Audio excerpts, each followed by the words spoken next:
देश प्रदेश की टॉप 10 बड़ी खबरों के बाद अब खबरें विस्तार से। बात नीमराणा की करते हैं, जहां पर पुलिस पर गाड़ी चढ़ाने का प्रयास हुआ है। महिला से अभद्रता करने वाले आरोपी की दबंगई देखने को मिली है।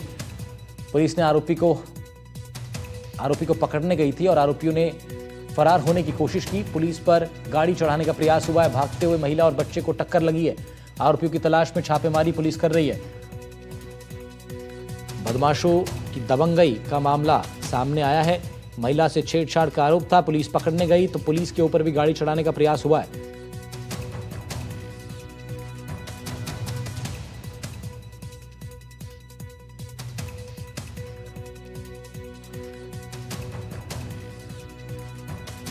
महिला से अभद्रता करने का आरोप था इनके ऊपर। पकड़ने गए पुलिस पर भी इन लोगों ने गाड़ी चढ़ाने का प्रयास किया।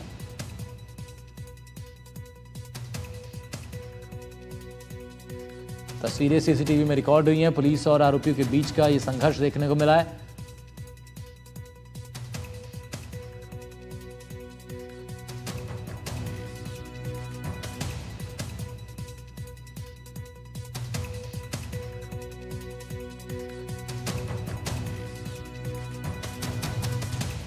महिला से अभद्रता करने वाले आरोपी की दबंगई देखिए। पुलिस पकड़ने पहुंची तो पुलिस के ऊपर भी गाड़ी चढ़ाने का प्रयास हुआ है। आरोपी मौके से फरार हो गया। पुलिस ने अब दबिश दे रखी है।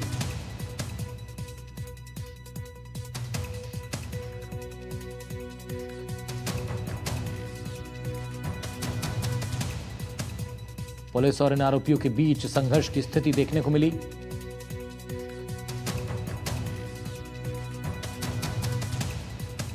लेकिन मौका देखकर आरोपी फरार हो गए गाड़ी लेकर। पुलिस पीछा कर रही है। दबिश दी जा रही है पुलिस की तरफ से।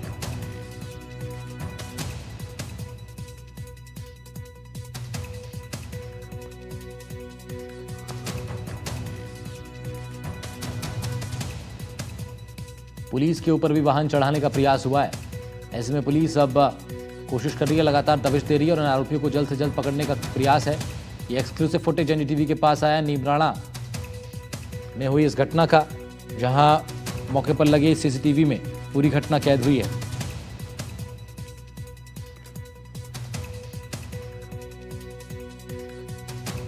जयपुर से बड़ी खबर है, जहां चेन स्नैचर की पुलिस ने परेड निकाली। आरोपियों ने महिला की चेन छीनी थी। महेशनगर बाजार में आरोपियों की परेड पुलिस ने निकाली है। बदमाशों पर जयपुर में सख्ती देखने को मिली है। शिप्रापत और महेशनगर इलाके में आरोपी सुनील, मनीष और रामलखन ने महिला की चेन तोड़ी थी। थानाधिकारी गुंजन सोनी के नेतृत्व में टीम बनाई गई और इन बदमाशों को पकड़ के इनकी परेड निकाली गई है बीच बाजार।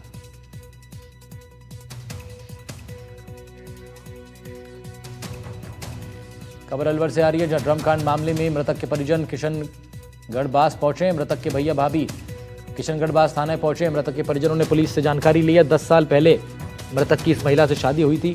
अलवर ड्रम कांड में बड़ा अपडेट है। मृतक के परिजन थाने पहुंचे। बताया गया 10 साल पहले शादी हुई थी मृतक की और महिला पर आरोप है अब अपने ही पति की हत्या का। में पहले भट्टे पर काम करता था, सूर्या भट्टे पर। अच्छा। फिर उसके बाद पता नहीं यहाँ पर कहाँ पर काम कर रहा था। तुम्हारी भाभी कहाँ की है? भाभी विजयनगर की है, यूपी में। हाँ, यूपी के सही शादी। कितना समय हो गया उनको यहाँ किशनगढ़ में? किशनगढ़ में 3-4 महीने हो गया। 3-4 महीने हुए। हाँ। तो बरसात में क्या उन्होंने वापिस आने की कही थी कि मैं वापिस आ रहा हूँ, भट्टा बंद है अब? नहीं, वापस नहीं आने के लिए बोला था। 9 तारीख को बात हुई थी। अच्छा। 9 तारीख के बाद बात नहीं हुई थी उससे।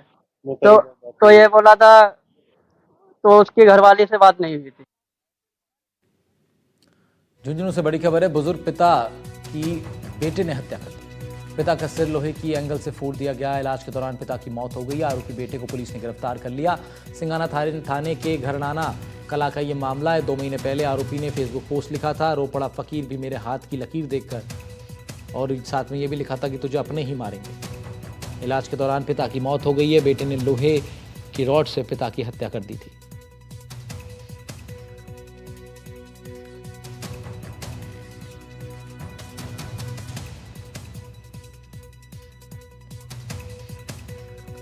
पिता के कातिल बेटे को पुलिस ने फिलहाल गिरफ्तार कर लिया है।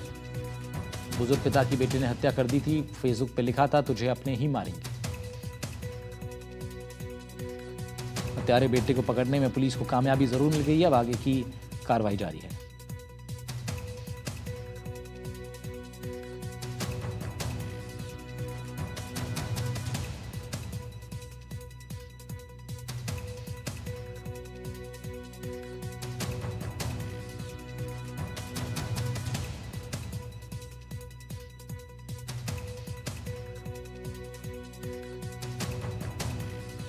पिता के कातिल बेटे को पुलिस ने गिरफ्तार कर लिया है। 2 महीने पुराना एक पोस्ट इसका सामने आया जिसमें लिखा था, रो पड़ा वो फकीर भी मेरे हाथ की लकीर देखकर। और आगे उसने लिखा, तुझे अपने ही मारेंगे। इस बात से अंदाजा लगाया जा रहा है कि बेटा कई दिनों से पिता से खैर खाए बैठा था और मौका देख के उसने हमला बोल दिया। इसमें बुजुर्ग पिता की मृत्यु हो गई है। इलाज के दौरान बताया गया है लोहे की रॉड से इसने अपने पिता की हत्या की है।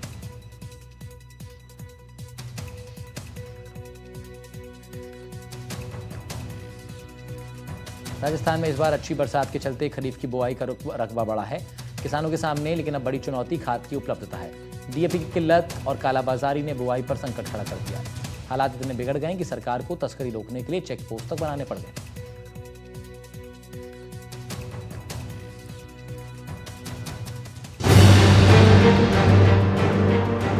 राजस्थान में इस बार खरीफ सीजन की बुआई पिछले साल के मुकाबले करीब 16% ज्यादा है, लेकिन सब्सिडी पर मिलने वाली खाद की किल्लत ने किसानों की कमर तोड़ दी है। श्रीगंगानगर में जहां किसान डीजल और डीएपी दोनों की कमी से जूझ रहे हैं, वहीं हाड़ौती के कोटा, बूंदी, बारा और झालावाड़ के किसान भी समय पर खाद न मिलने से परेशान हैं। राजस्थान में करीब 2 लाख मीट्रिक टन डीएपी की मांग थी, लेकिन अब तक मुश्किल से आधी ही आपूर्ति हो पाई है। राजस्थान की खाद पड़ोसी राज्यों हरियाणा, पंजाब भेजी जा रही है। खाद के लिए हम जहाँ पीछे व्यापारी के शायद 120 गट्टे उतर रहे थे, उसने कहा जी मेरे पास तो 40 आए थे, वो मेरे बढ़ चुके हैं, मेरे सारे कागज पूरे हैं, मेरे पास खाद नहीं है। और जब ये जो खाद इनकी आज 2 गाड़ियां आई हैं गोयल वालों की, और इन्होंने जब इनसे बात की अमर सिंह जी ने, तो इन्होंने मना कर दिया मेरी खाद नहीं है। अब वो कह रहे हैं, जब हमने मौके पे पकड़ लिए, हम पीछे गए, हमने कहा इनके गोदाम पे लगेगी गाड़ी, गोदाम पे गाड़ियां नहीं लगा के कॉमन शेड के ऊपर गाड़ी लगाई, और ये पिकअप गाड़ियां, इनके नंबर भी हमने नोट किए हैं, और ये एक गाड़ी केरी की है और एक कोठा की है, जो कि पंजाब के बॉर्डर से 2 किलोमीटर के ऊपर गांव है। अब आप ये सोच सकते हो भी इतनी जो खाद वहां पे जा रही गाड़ियां भर भर के, वो बिल्कुल बॉर्डर के गांव है, तो वो खाद पंजाब के किसान ही लेके जाएंगे। हम खाद लेने के लिए आए हैं, और पिछले कई दिनों से किसान जो मांग कर रहे थे कि डीएपी जिले में नहीं है, और जब भी किसान दुकान वालों के पास जाते थे तो बिल्कुल देने से स्पष्ट मना कर देते थे। इसके अलावा अल्टरनेट के तौर पर ये कुछ बेच रहे हैं, एनपीके है, जो बिल्कुल ही नकली था। पिछले दिनों आपने देखा करोड़ीलाल जी मीणा ने जगह जगह छापे मारे हैं, और किसान पिछले कई वर्षों से इस नकली डीएपी और नकली एनपीके और म्यूरेट ऑफ पोटास की जो है काला बाजारी के तौर पर किसान अपना जो सब कुछ गवा चुका है। और अब अगर मार्केट में डीएपी आई, हमने देखा कि कहीं दुकान पे उतर रही थी, मैंने खुद उस दुकानदार से जाके कहा कि भाई साहब हमें डीएपी चाहिए, कहता है जी हमारी डीएपी तो बिकी हुई है। बड़े पैमाने पर सरकार की ओर से सब्सिडी पर मिलने वाली खास निजी फैक्ट्रियों में सप्लाई हो रही है, लिहाजा सरकार ने मादक पदार्थों की तस्करी रोकने की तर्ज पर खाद की तस्करी रोकने के लिए भी चेक पोस्ट बना दिए हैं। इन चेक पोस्ट पर विभागीय अधिकारी तैनात किए गए हैं, ताकि आपूर्ति में गड़बड़ी और कालाबाजारी को रोका जा सके। हाड़ौती के कोटा, बूंदी में हाईवे पर चेक पोस्ट बनाकर वाहनों की सघन जाँच की जा रही है। पुलिस संदिग्ध ट्रकों को रोककर कागजात और सामान की बारीकी से जांच कर रही है। हाईवे पर लगातार चेकिंग का दौर जारी है। चेक पोस्ट स्थापित की गई है और तमाम जो गाड़ियां निकल रही है उनको चेक किया जा रहा है। कोटा का सिमलिया क्षेत्र है, सिमलिया जो है NH 27 इसको कहा जा सकता है। यहाँ से करीब 150 किलोमीटर दूर मध्य प्रदेश है और 12 जिले से की सीमा का ये इलाका है। ऊपर 8 लेन का ट्रैफिक जाता है और नीचे से जो है वाहन गुजर रहे हैं। उन तमाम जो वाहन गुजर रहे हैं उनके लिए बाकायदा यहाँ पर चेक पोस्ट स्थापित की गई है। जिस तरह से खाद को लेकर के प्रदेश में मारामारी का दौर चल रहा है, खाद की जो है दूसरे स्टेट में ब्लैकमेलिंग ना हो, खाद का ब्लैक ना हो, इसको लेकर भी जो है लगातार पुलिस का जाब्ता भी तैनात है और कृषि विभाग की टीम भी लगातार कार्रवाइयां कर रही है। तो इस वक्त जो है यहाँ पर आप तस्वीरें देख सकते हैं किस तरह से यहाँ पर वाहन गुजर रहे हैं। ऊपर 8 लेन का traffic, Delhi Mumbai express way, और नीचे की तरफ जो है ये NH 27 जो है यहाँ पर से जो है वाहन जो भी गुजर रहे हैं, लोडिंग वाहन जो गुजर रहे हैं, उनको चेक किया जा रहा है, उनके कागज दस्तावेज चेक किए जा रहे हैं। अप्रैल से जून 2025 के बीच राजस्थान को मिले 2.01 लाख मीट्रिक टन डीएपी, आपूर्ति सिर्फ 1.4 लाख मीट्रिक टन। किसानों को 0.61 लाख मीट्रिक टन कम मिला। समस्या को लेकर केंद्र को कई बार पत्र लिखे गए। कृषि मंत्री, मुख्य सचिव और सीएम ने लिखे पत्र, लेकिन जुलाई में अतिरिक्त आवंटन नहीं हो पाया, जिसके कारण किसानों की परेशानी बढ़ गई। राजस्थान में खाद की सप्लाई और डिमांड में इस बड़े अंतर का फायदा मिलावटी कारोबारी उठा रहे हैं। ऐसा कोई जिला नहीं है जहां पर मिलावटी खाद की शिकायतें नहीं आ रही हों। पिछले 4 महीनों में राजस्थान के कृषि मंत्री ने 11 जगह छापा मारकर 621 मीट्रिक टन मिलावटी खाद जब्त की है।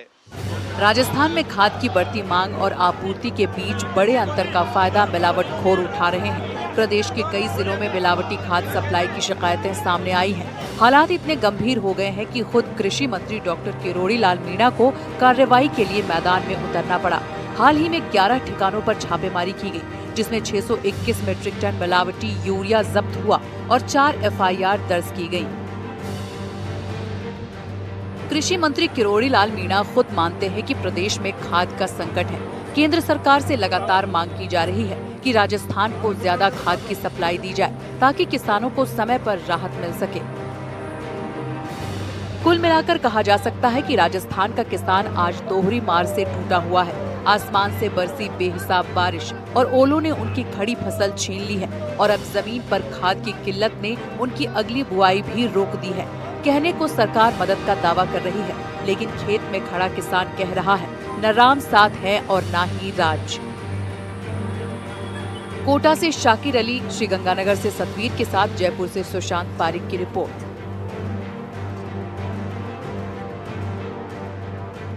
तो श्रीगंगानगर में सिंचाई के पानी को लेकर अखिल भारतीय किसान सभा का आक्रोश देखने को मिल रहा है। यहां अनूपगढ़ के एडीएम कार्यालय में जोरदार नारेबाजी की गई। किसानों ने इंदिरा गांधी नहर परियोजना के 2 समूहों में सिंचाई पानी की मांग की। साथ ही अन्य मांगों को लेकर एडीएम अशोक सांगवा को सीएम के नाम ज्ञापन सौंपा। एडीएम ने किसानों को आश्वासन दिया है कि जल्दी सिंचाई विभाग के अधिकारी और किसानों के बीच वार्ता कराई जाएगी और किसानों की समस्याओं का हल भी होगा। असल में जी सबसे बड़ी दिक्कत तो हमारे रिजर्वायर है 4। 2021 के अंदर गहलोत सरकार ने जमीन दी, जिसमें राजस्थान कनाड़ पे 4 रिजर्वायर बने और केंद्र के जल संसाधन मंत्री थे। वो जल संसाधन मंत्री हमारे जो जोधपुर से सांसद है गजेंद्र सिंह जी हुआ करते थे। तो आज उन रिजर्वायरों का काम है, वो एक रिजर्वायर का पूरा हो चुका है, उस रिजर्वायर में आईजीएनसी से पानी दे रहे हैं। हम उसका विरोध करते हैं कि हमारा जो 58% पानी है फर्स्ट पेज का देख के आप आगे का चरण का जो 42% पानी है वो चाहे रिजर्वायर में दो चाहे कहीं दो, उससे हमें कोई दिक्कत नहीं। हमारे पानी में हम कटौती नहीं होने देंगे। नारेहड़ा गांव का ऐतिहासिक गोगाजी मंदिर इन दिनों सामाजिक समरसता का जीवंत उदाहरण बना हुआ है। 625 साल पुराना ये मंदिर न केवल धार्मिक आस्था का केंद्र है, बल्कि हिंदू मुस्लिम एकता का भी मिसाल है। मंदिर की सबसे खास बात यह है कि यह मुस्लिम समुदाय का पुजारी परिवार पीढ़ियों से सेवा कर रहा है, जिससे ये धाम दोनों समुदाय के लिए समान श्रद्धा का स्थल है। हर साल श्री कृष्ण जन्माष्टमी के बाद नवमी और दशमी को यहाँ विशाल मेला होता है। हजारों श्रद्धालु दूर दराज से आते हैं। दिन रात सत्संग होता है और भक्त मंदिर में छत्र, चादर और रक्षा सूत्र अर्पित कर मनोकामनाएं मांगते हैं। इतिहासकारों की माने तो इस मंदिर की नींव गांव के संस्थापक रहे नाहर सिंह की 7वीं पीढ़ी के लक्ष्मीदास ने रखी, जिन्होंने गोगा मेड़ी से एक ईंट लाकर यहां स्थापित की थी। मंदिर परिसर में लगने वाले मेले में खूब रौनक रहती है। 42 वर्षों से यह रामलीला का मंचन भी हो रहा है। गोगाजी मंदिर आज भी भाईचारे और सांस्कृतिक परंपराओं का संदेश दे रहा है। हुगली के नारेड़ा गांव में गोगा मेड़ी का मेला भरता है। यहाँ मान्यता है कि 13वीं शताब्दी से ही ये जो मंदिर है ये बना हुआ है और ग्रामीणों की मान्यता है यहाँ जो भी अपनी मनोकामनाएं लेकर आता है वो पूरी होता है। साथ ही साथ यहाँ एक देखने वाली बात यह है कि ये जो मंदिर है ये हिंदू मुस्लिम एकता का भी प्रतीक है, क्योंकि यहाँ जो मुख्य पुजारी है वो मुस्लिम है। हम उनसे बात करते हैं और जानते हैं कि क्या इस मंदिर का इतिहास है और क्या इस मंदिर की मान्यताएं हैं। हमारे साथ कुछ लोग मौजूद हैं, उनको भी जानेंगे। क्या नाम है आपका? मंदिर की क्या मान्यता है? मान्यता इसकी ये है 36 जाति ही इसको हिंदू मुसलमान सब बराबर। जब से मंदिर बना है ना तब से यही है। बिल्कुल उनसे बात करेंगे। जो मुख्य यहाँ पुजारी है वो मुस्लिम है और हिंदू और मुस्लिम दोनों समुदाय के लोग यहाँ जो गोगा जी को है वो मानते हैं। जन्माष्टमी के अगले 2 दिनों तक यहाँ मेला भरता है और उस दिन हजारों की संख्या में यहाँ जो श्रद्धालु है वो पहुंचते हैं और यहाँ धोख नवाते हैं। हमारे साथ जी, क्या नाम है आपका? क्या नाम है? इमामुद्दीन। इमामुद्दीन जी हैं जो मंदिर के मुख्य पुजारी हैं और ये मुसलमान समुदाय से हैं और ये पिछले कई इनकी पीढ़ियां हैं वो लगातार यहाँ पूजा करती है। उसके बताइए जी। हम जब से गोगा जी यहाँ बड़ा मंदिर से हम ही है इसके पुजारी। जगह नहीं थी बनाने के लिए तो यहाँ जगह पड़ा, हमारा यही मकान है। उन्हें कहा कि भाई आप ही पुजारी रहोगे और आप ही सेवा करो। तो हमारा परिवार कई सालों से ये सांप्रदायिक माहौल के अंदर संप्रदायों के बीच में इस प्रकार का रिश्ता है कि हिंदू और मुस्लिम एक साथ एक मंदिर में पूजा करते हैं, जहां मंदिर के अंदर जो मुख्य पुजारी है वो मुस्लिम समुदाय से आते हैं। उनका कहना है कि पीढ़ियों से उनकी जो पूरी पीढ़ियां हैं वो यहाँ मंदिर में सेवाएं देती आ रही हैं। अभी मंदिर का रेनोवेट करवाया गया है, यहाँ उनको जगह दी गई है और उसके बाद भी लगातार जो हिंदू मुस्लिम जो लोग हैं वो मिलकर यहाँ पूजा करते हैं। साथ ही हिंदू और मुसलमान दोनों ही जो श्रद्धालु हैं वो यहाँ पहुंचते हैं और एक अनूठी सामाजिक समरसता का बेमिसाल नमूना यहाँ पेश किया जाता है। जो भावना है वो देखी जाती है।